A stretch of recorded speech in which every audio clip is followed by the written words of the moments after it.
CBSE pattern आपल्या याच्या पूर्ण शहरामध्ये रुजवलेलं आहे आणि सीबीएसई पॅटर्नमुळे मराठी भाषा कमी कमी होत जाते. आम्ही मराठी भाषा वाढवण्यासाठी मराठी साहित्याचा प्रचार करणार आहे. तुम्ही जास्तीत जास्त अभंग वगैरे वाचा, जुन्या लोकांचे विचार वाचा, कादंबऱ्या वगैरे वाचा. त्यामधून तुम्हाला मराठी भाषेची गंमत समजेल. लाभले आम्हास भाग्य बोलतो मराठी, जाहलो खरेच धन्य ऐकतो मराठी, जाहलो खरेच धन्य ऐकतो मराठी.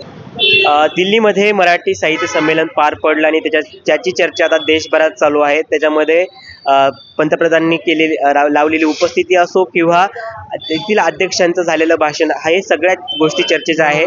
मराठी भाषा जगली पाहिजे, मराठी भाषा वाढली पाहिजे, यासाठी महाराष्ट्र सरकार विविध पाऊल उचलत आहेत आणि आपण पाहू शकतो की महाराष्ट्रातील तरुण सुद्धा आता त्यासाठी जागृत झालेले आहेत. संभाजीनगरमधील काही तरुण आहेत जे कॉलेजमध्ये शिकत आहेत आणि ते सुद्धा आता मराठी भाषेच्या प्रचार प्रसारासाठी विविध ठिकाणी जाऊन असा प्रचार करत आहेत. त्यांच्या हातामध्ये काही पोस्टर आपल्याला दिसत आहे आणि त्याच्यावर माझा शब्द, माझे विचार, माझी स्फूर्ती, रक्तात माझ्या मराठी, अशा प्रकारे कुठे ना कुठे मराठी भाषेला उंचवण्यासाठी, मराठी भाषेला प्रत्येक व्यक्तीपर्यंत पोहोचवण्यासाठी ते प्रयत्न करत आहेत. आणि यातून आपण पाहू शकतो की तरुण पिढी आता सुद्धा मराठी भाषेकडे वळत आहेत. आपल्यासोबत काही तरुणी आहेत, त्यांच्याशी आपण बोलण्याचा प्रयत्न करूया. ही कल्पना कशी सुचली आणि मराठी भाषा आपण खरंच प्रचार प्रसार करावा असं का वाटलं? खरं तर आम्हाला आमच्या इन्स्टिट्यूटनी युक्ती सुचवली आणि आम्ही या युक्तीला प्रतिसाद म्हणून हे कार्य करायचं ठरवलं.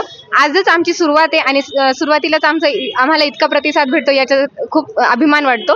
आणि आम्हाला असं वाटतं की आपण मराठी जपली पाहिजे, कारण की आजकाल सीबीएसई पॅटर्न आपल्या याच्या पूर्ण शहरामध्ये रुजवलेलं आहे आणि सीबीएसई पॅटर्नमुळे मराठी भाषा कमी कमी होत जाते. तर मला असं वाटतं की आणि आमच्या पूर्ण ग्रुपला असं वाटतं की मराठी भाषेला आपण महत्त्व दिलं पाहिजे. ही कल्पना कशी सुचली आणि कुठून सुरुवात झाली, म्हणजे अजून काय काय करणार आहात तुम्ही पुढे? आम्ही मराठी भाषा वाढवण्यासाठी मराठी साहित्याचा प्रचार करणार आहे. तुम्ही जास्तीत जास्त अभंग वगैरे वाचा, जुन्या लोकांचे विचार वाचा, कादंबऱ्या वगैरे वाचा. त्यामधून तुम्हाला मराठी भाषेची गंमत समजेल आणि कविता वगैरे मधून पण तुम्हाला खूप काही समजेल मराठीबद्दल.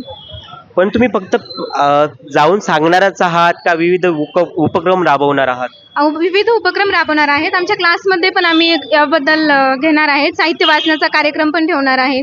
खूप साऱ्या गोष्टी करणार आहेत आम्ही. इंग्रजी शाळांमध्ये आता इंग्रजी किंवा हिंदी कंपल्सरी केले जाते, तिथे मराठी बोलायला काही बंधने असतात. अशा वेळेस हा प्रचार प्रसार करताना कुठे ना कुठे आपण इंग्रजी शाळांच्या बाहेर जावं किंवा इंग्रजी शाळांमध्ये यासाठी जावं, अशी काही कल्पना आली का डोक्यात? हो, नक्कीच. आम्ही आता इंग्रजी, पुढचा उपक्रम आमचा तोच असणार आहे की आता इंग्रजी शाळेमध्ये जाऊन मराठी भाषा जितकं जास्तीत जास्त आम्ही प्रचार आमच्याकडने करू शकू तेवढा जास्तीत जास्त प्रचार आम्ही करण्याचा प्रयत्न आम्ही करणार आहोत. मराठी ची जी गोडी आहे ती म्हणजे आपली कविता असो, काव्य असो, काही कविता म्हणू शकाल मराठीची एक? मी 2 ओळी म्हणेन.